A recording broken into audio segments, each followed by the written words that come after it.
తుంగభద్ర దిగువ కాలువ నుంచి కర్నూలుకు వస్తున్న నీటిని కర్ణాటకలోని ఎర్రగుడి రిజర్వాయర్ కు మళ్లించడంపై ఎంపీ బస్తిపాటి నాగరాజు గారు స్పందించారు. జలచౌర్యంపై ఎంపీ నాగరాజు గారు సంబంధిత అధికారులతో మాట్లాడారు. అనుమతి లేకుండా కర్నూలుకు వచ్చే నీటిని పైపుల ద్వారా ఎలా మళ్లిస్తారన్నారు. బళ్ళారి రూరల్ ఎమ్మెల్యే నాగేంద్ర చెబితే అక్కడి అధికారులు నీటిని పైపుల ద్వారా దోపిడీ చేయడం ఏంటని ఆయన మండిపడ్డారు. నీటిని మళ్లించడం ద్వారా తమకు వేసవిలో తాగునీటి సమస్య వస్తుందని, ఆ సమస్యను ఎవరు తీరుస్తారని ప్రశ్నించారు. నీటి చౌర్యాన్ని అరికట్టాలని అధికారులను ఆదేశించడం జరిగిందని, ప్రస్తుతం నీటి మళ్లింపు నిలిపివేశారన్నారు. ఇక మరోసారి తమ నీటిని దోపిడీ చేయాలని భావిస్తే అక్కడి అధికారులు, నాయకులు తీవ్ర పరిణామాలు ఎదుర్కోవాల్సి వస్తుందని హెచ్చరించిన ఎంపీ నాగరాజు గారు నీటి మళ్లింపుపై కర్నూలు వాసులు ఆందోళన చెందాల్సిన అవసరం లేదని తెలిపారు.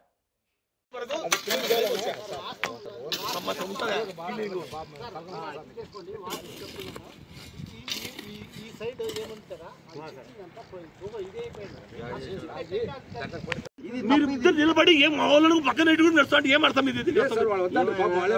మరి మీరు నిలదీస్తారా? మాట్లాడవు ఏమన్నారు అని ఏమో చెప్తా నాకు సర్పంచ్ రౌడీ వానేమన్నా మరి ఏది వాడొద్దనా? నువ్వు తీసుకున్నావు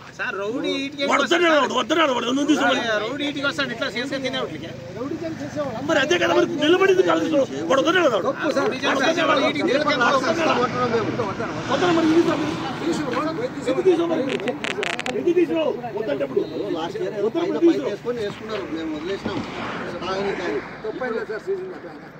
తప్పుకి చిన్నపిల్లల వచ్చి ఆగలేదా వచ్చారు మేము మాట్లాడడం వచ్చేదా?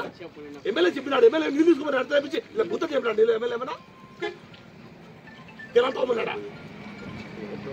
2024 కూటమి ప్రభుత్వం వచ్చిన తర్వాత హోస్పేట డ్యామ్ సందర్శించడం జరిగింది.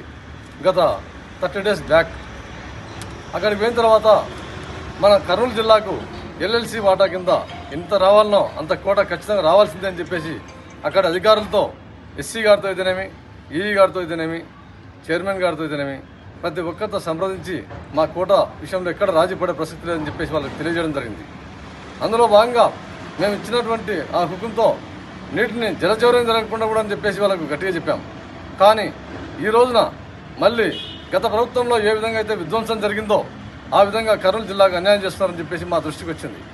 అందులో భాగంగా ఎస్సీ గారితో ఇప్పుడే మాట్లాడడం జరిగింది ఒక అరగంట క్రితం.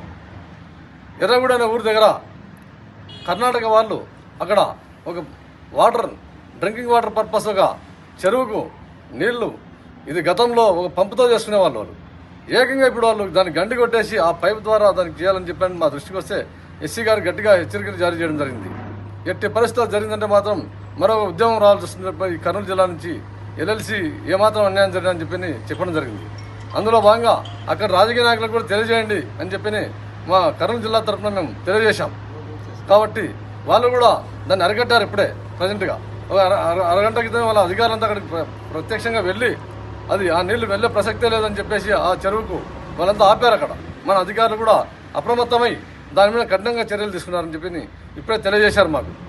కాబట్టి కర్నూలు ప్రజల యొక్క మనోభావాలు దెబ్బతినే విధంగా ఎల్ఎల్సి వాటర్, ఎందుకంటే సమ్మర్ ముంచుకొస్తా ఉంది, మాకు వచ్చే ఆ చిన్న కోటను కూడా వాళ్ళు జలచౌర్యం చేస్తామంటే సహించేది లేదని చెప్పేసి తెలియజేస్తున్నాను. కాబట్టి కర్నూలు జిల్లా ప్రజలంతా ఏమాత్రం దాని మీద అపోహలకు గురి కావద్దండి. ఎందుకంటే టీవీలో, వార్తా ఛానల్లో ఇదివరకే ప్రసారితమేనని చెప్పేసి తెలిసిన విషయం మీకంతా. కాబట్టి అవన్నీ వాటిపైన మేము దృష్టి సారించి చర్యలు తీసుకోవడం జరిగిందని చెప్పేసి మీకందరికీ తెలియజేస్తున్నాను.